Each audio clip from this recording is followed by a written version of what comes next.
नमस्ते प्यारे अभ्यर्थियों, आज हम राजस्थान के करंट अफेयर्स के एक महत्वपूर्ण बिंदु पर चर्चा करने वाले हैं। टॉपिक का नाम है राजस्थान के प्रमुख पुरस्कार। ये first grade, second grade, third grade और नॉन टीचिंग में जितने भी स्टेट गवर्नमेंट की भर्तियां हैं सब में समान रूप से उपयोगी है। हम करंट अफेयर्स को पढ़ने की अप्रोच इस टॉपिक के माध्यम से सेट करेंगे कि करंट अफेयर्स को कैसे पढ़ा जाए, क्योंकि अपन जब करंट अफेयर्स के बुक को लेकर के पुरस्कार के टॉपिक को पढ़ने के लिए जाते हैं तो उसमें बहुत सारे पुरस्कार एक साथ आ जाते हैं। एक एक संस्था के द्वारा 15-15 कैटेगरी में जो पुरस्कार प्रदान किए जाते हैं, अलग अलग संस्था, अलग अलग एनजीओ के द्वारा पुरस्कार प्रदान किए जाते हैं, सबका समावेश करंट की पुस्तक में होता है। तो हम ये नहीं जज कर पाते कि कौन सा अपने लिए महत्वपूर्ण है और कौन सा महत्वपूर्ण नहीं है। तो आज इस वीडियो में हम 6 प्रमुख पुरस्कारों पर बात करने वाले हैं जहाँ से बार बार क्वेश्चन रिपीट होते रहे हैं और होते रहेंगे। तो आगे आने वाली भर्तियों में अगर हम 6 कैटेगरी के पुरस्कार को अच्छी तरह से याद कर लें तो हमारा पुरस्कार का टॉपिक अच्छी तरह से कंप्लीट भी हो जाएगा, आत्मविश्वास भी अपना पूर्ण हो जाएगा, साथ ही साथ हमको क्या नहीं पढ़ना है ये अप्रोच भी हमारे अंदर विकसित हो जाएगी। तो आप मेरे साथ में बने रहिए। हम 6 प्रमुख बिंदुओं के 6 प्रमुख बिंदुओं के आधार पर प्रमुख पुरस्कार के टॉपिक को कंप्लीट करने वाले हैं।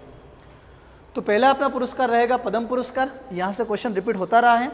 2024 में द्रौपदी मुर्मू राष्ट्रपति महोदया के द्वारा किस किस को पद्म पुरस्कार राजस्थान के अंदर दिया गया है? तो 4 व्यक्ति हैं, 4 क्षेत्र हैं और 5 व्यक्ति हैं। तो 4 पद्म पुरस्कार 5 व्यक्तियों को मिला है, जिसमें चौथा पद्म पुरस्कार संयुक्त रूप से अली मोहम्मद और गनी मोहम्मद 2 मांड गायककारों को मिला है। उसके बारे में भी चर्चा करने वाले हैं। बाकी 3 पुरस्कार हैं, डॉक्टर माया टंडन, लक्ष्मण भट्ट तेलंग और उसके अलावा जानकीलाल भांड। उनको किस इस क्षेत्र में ये पुरस्कार मिला है उस पर भी चर्चा करेंगे। अलग अलग संस्थाओं के द्वारा राजस्थान में जो पुरस्कार प्रदान किए जाते हैं उसमें कुछ महत्वपूर्ण संस्थाएं जहाँ से क्वेश्चन बार बार रिपीट होते हैं। उसमें राजस्थान साहित्य अकादमी संस्था, ये संस्था उदयपुर के अंदर है।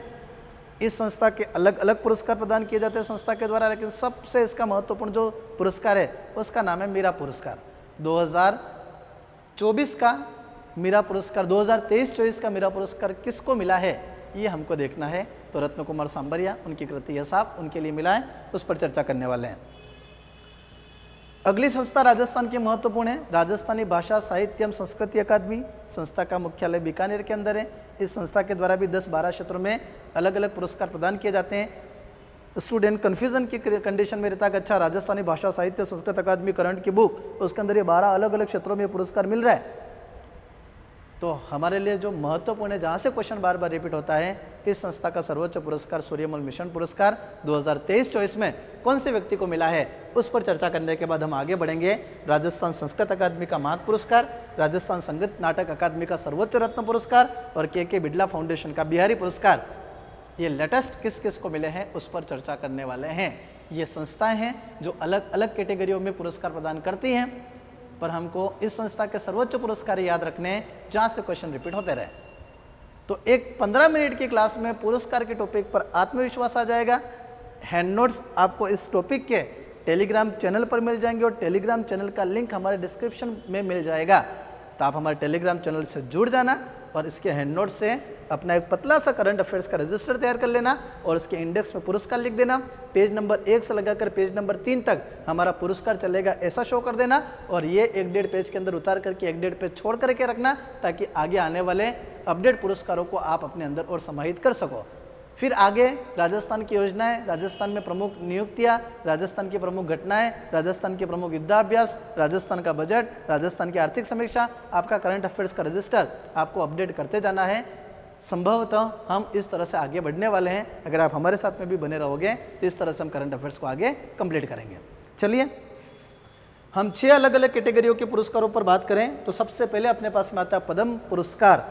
पद्म पुरस्कार राष्ट्रपति महोदया द्रौपदी मुर्मू के द्वारा 2024 में प्रदान किए गए हैं। ये 3 कैटेगरी में प्रदान किए गए हैं। पद्म पुरस्कार में 3 कैटेगरी हैं, पद्म विभूषण पुरस्कार, पद्म भूषण पुरस्कार और पद्मश्री पुरस्कार।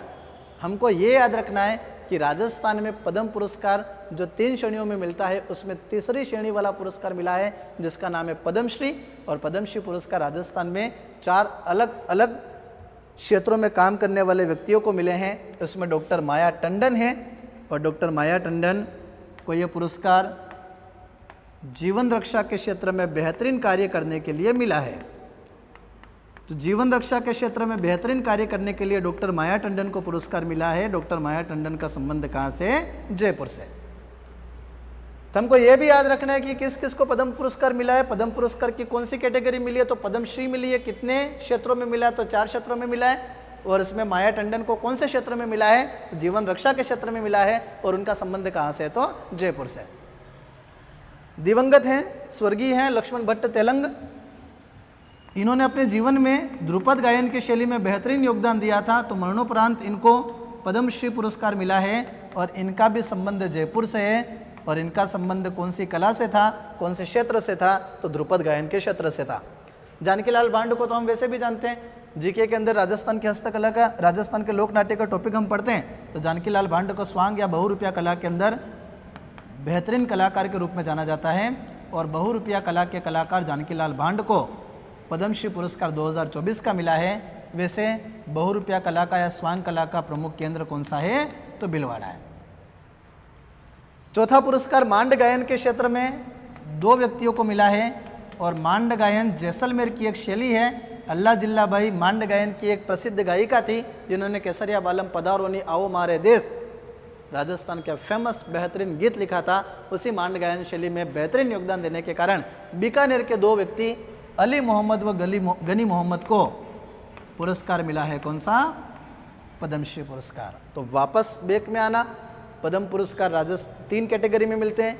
राजस्थान के 4 क्षेत्रों में पद्मश्री पुरस्कार मिला है। 4 क्षेत्र कौन से, तो जीवन रक्षा, ध्रुपद गायन, बहुरूपिया कला और मांड गायन। चौथा मांड गायन के क्षेत्र में जो पुरस्कार मिला वो दोनों को संयुक्त रूप से मिला है। तो वैसे देखा जाए तो राजस्थान में 5 व्यक्तियों को पद्म पुरस्कार मिला है, लेकिन 4 क्षेत्रों में मिला है। कंप्लीट है, इसको अच्छी तरह से आप देख लेना, आपको हैंड नोट्स के अंदर भी ये अच्छी तरह से आपको कंटेंट मिल जाएगा। अगला टॉपिक अपने पास में राजस्थानी साहित्य अकादमी पुरस्कार। तो राजस्थान साहित्य अकादमी राजस्थान के अंदर एक संस्था है।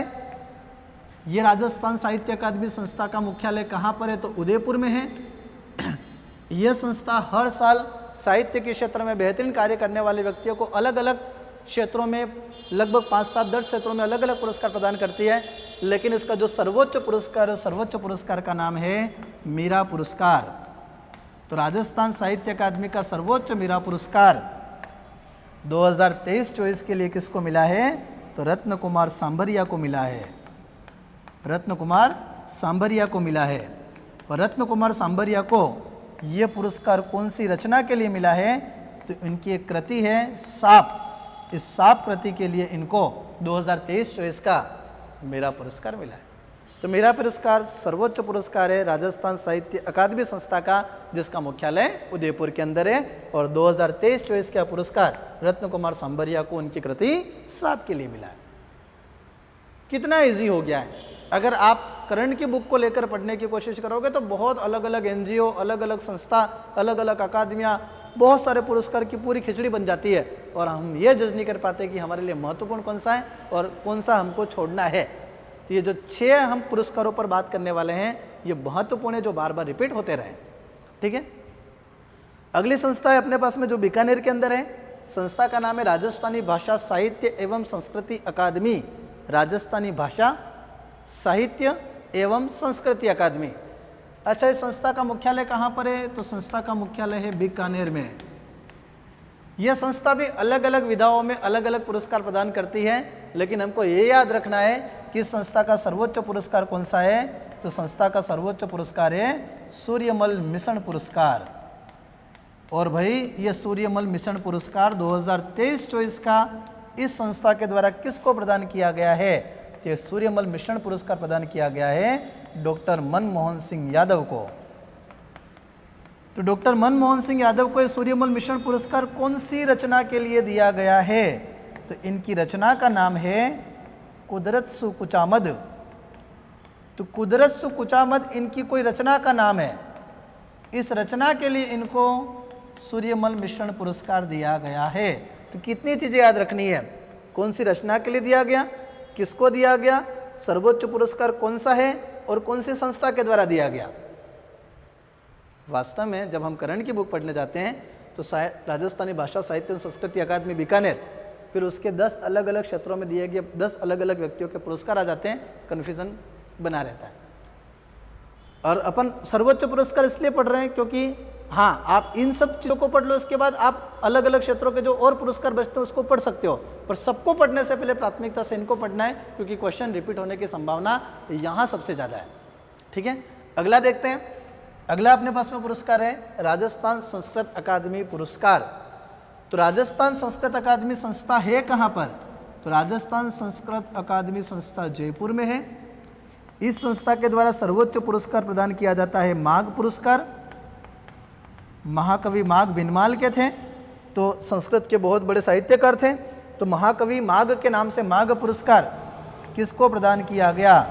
यह पुरस्कार प्रदान किया गया डॉक्टर प्रमोद कुमार शर्मा को। डॉक्टर प्रमोद कुमार शर्मा को। अच्छा, डॉक्टर प्रमोद कुमार शर्मा को संस्कृत की कौन सी रचना के लिए पुरस्कार दिया गया? तो संस्कृत की उनकी रचना है गोपांगना वैभवम। गोपांगना वैभवम रचना के लिए डॉक्टर प्रमोद कुमार शर्मा को संस्कृत अकादमी का सर्वोच्च माघ पुरस्कार 2023 का प्रदान किया गया। अभी अपडेट नहीं हुआ है, जब अपडेट होगा तब आप 2 लाइनें छोड़ करके रखना। 2024 का किसको मिला तो तुरंत नीचे लिख देना, तो कोई ज़्यादा एफर्ट लगाने नहीं पड़ेंगे। जैसे अपन मीरा पुरस्कार की बात कर रहे हैं, मीरा पुरस्कार 2000 संस्कृति अकादमी का सूर्यमल मिश्रण पुरस्कार की बात कर रहे हैं 2023-24, तो नीचे एक लाइन छोड़ करके रखना। आपके एग्जाम से पहले 24-25 का पुरस्कार संस्था किसी को दे देती है, तो आप लिख देना 2024-25 का सूर्यमल मिश्रण पुरस्कार इसको मिला, इस रचना के लिए मिला। बस इतना सा अपन को अपडेट करना है। और ये मैच्योरिटी आपके अंदर होनी चाहिए कि करंट अफेयर्स को कैसे पढ़ा जाए, और जितना करंट अफेयर्स पर आपको कॉन्फिडेंस होगा उतना आप जीके और अपने सब्जेक्ट को और अच्छी तरह से कवर करने में आपको आत्मविश्वास आएगा। पर करंट पढ़ना कैसे, ये सही अप्रोच भी होना खूब ज़रूरी है, क्योंकि हम उलझ जाते हैं करंट को कैसे कवर करना है, कैसे समेटना है। तो आप जैसे मेरे साथ में बने रहना, हम एक सिस्टमेटिक अप्रोच के साथ में आगे बढ़ते रहेंगे। तो भाई अगला जो हमारा पुरस्कार बचा है वो है राजस्थान संगीत नाटक अकादमी। तो राजस्थान संगीत नाटक अकादमी है कहाँ पर? तो ये संस्था जोधपुर के अंदर है। इस संस्था के द्वारा 2023-24 का सर्वोच्च रत्न पुरस्कार इस संस्था ने किसको दिया है? तो भानु भारती को दिया है। तो सिंपल सी एक ही बात याद रखनी है कि संगीत नाटक अकादमी का 2023-24 पुरस्कार भानु भारती को मिला है। जोधपुर के अंदर ये संस्था है और अपना सर्वोच्च पुरस्कार भानु भारती को प्रदान किया है। के बिड़ला एक फाउंडेशन है, के बिड़ला फाउंडेशन का नाम है। ये अलग अलग क्षेत्रों में पुरस्कार प्रदान करती है। 2022 के अंदर 32वां बिहारी पुरस्कार इसने एक डॉक्टर माधव हाडा को प्रदान किया था। डॉक्टर माधव हाडा को प्रदान किया था। और डॉक्टर माधव हाडा ने कौन सी रचना लिखी थी, उस रचना के कारण इसको पुरस्कार मिला है। तो रचना का नाम है पचरंग चोला पहन सखीरी। तो पचरंग चोला पहन सखीरी रचना के लिए डॉक्टर माधव हाडा को 2022 का बिहारी पुरस्कार मिला है। 32वां बिहारी पुरस्कार मिला है। आपको 33वां बिहारी पुरस्कार यूँ करके एक लाइन छोड़ करके रखनी है। आपके एग्जाम से पहले अगर 33वां बिहारी पुरस्कार किसी को मिलता है तो सिंपल सी करंट की बुक में से उठा करके यहाँ अपडेट कर देना है। ठीक है, आप ध्यान से देखना, हम पूरा जो पढ़ा है उसको एग्जाई कर लें। तो हमने 1 2 3 4 5 6 अलग अलग संस्था या अलग अलग पुरस्कारों पर हमने बात की है। सबसे पहले हमने पद्म पुरस्कारों के बारे में बात की है। 2024 के पद्म पुरस्कार, 4 पद्म पुरस्कार हमको मिले हैं। पद्म पुरस्कार की 3 कैटेगरियों में पद्मश्री कैटेगरी का पुरस्कार राजस्थान के व्यक्तियों को मिले हैं। माया टंडन को, लक्ष्मण भट्ट तेलंग को, जानकीलाल भांड को और मोहम्मद अली और अली मोहम्मद और गनी मोहम्मद दोनों का संयुक्त रूप से। ठीक है, राजस्थानी साहित्य अकादमी पुरस्कार उदयपुर की संस्था के द्वारा प्रदान किया जाता है। सर्वोच्च मीरा पुरस्कार है, रत्न कुमार सांबरिया को लेटेस्ट पुरस्कार मिला है उनकी रचना साप के लिए। राजस्थान भाषा साहित्य एवं संस्कृति अकादमी संस्था बीकानेर के अंदर है। इसका सर्वोच्च पुरस्कार सूर्यमल मिश्रण पुरस्कार है और यह पुरस्कार डॉक्टर मनमोहन सिंह यादव को कुदरत सु कुचामद रचना के लिए दिया गया है।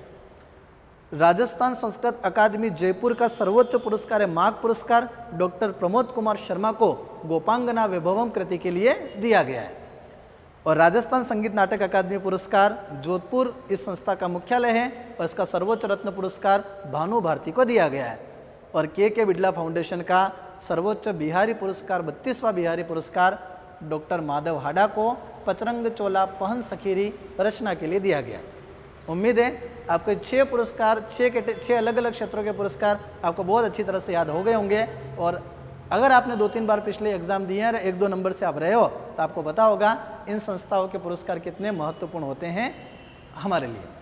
ठीक है, अपडेट कर लीजिए अपने नोट्स को। और अगले वीडियो में हम राजस्थान की विधानसभा, लोकसभा, राजस्थान की योजनाएं, उन सभी बिंदुओं पर बात करने वाले हैं। मिलते हैं अगले वीडियो में, तब तक के लिए धन्यवाद।